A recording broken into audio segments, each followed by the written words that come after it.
Residents in Ferguson, Missouri are bracing for backlash. They're still waiting for a grand jury decision on whether Officer Darren Wilson should stand trial in the shooting death of Michael Brown. As John Jessup reports, many want to move beyond the violence, protests, and hatred. Not so far, only to here. Oh, only to there? Love for the city of Ferguson is written across Susan Enkenbrand's face and spelled out for all to see. There's so much heart in this community that's hard to portray. I wish everyone could talk to some of the residents here, both black and white, because this is really a special place. But that's not the picture most people have after this summer's protests and riots following the death of Michael Brown, a black teen shot and killed by a white police officer.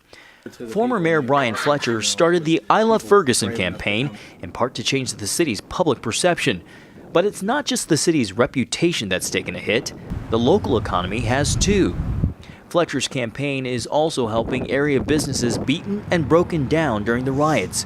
So far, his group has donated thousands of dollars to help them rebuild. And this is Ferguson proud. While some are gone for good, others still show the scars, open for business but boarded up with plywood.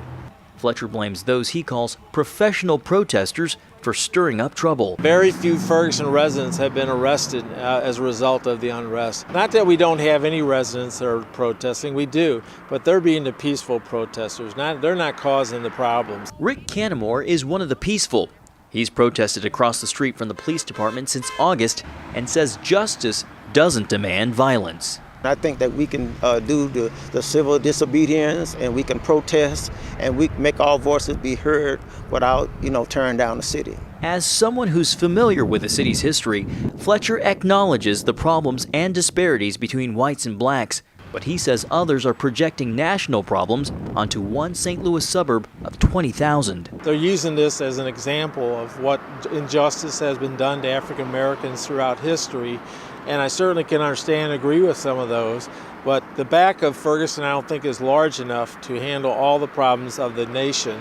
While everyone has been watching Ferguson, the focus has shifted to here at the county courthouse in Clayton, Missouri, where a grand jury will decide whether to indict Officer Darren Wilson on possible charges of murder or find no probable cause if jurors believe he acted out of self-defense or feared for his life. John Jessup, CBN News, St. Louis County, Missouri.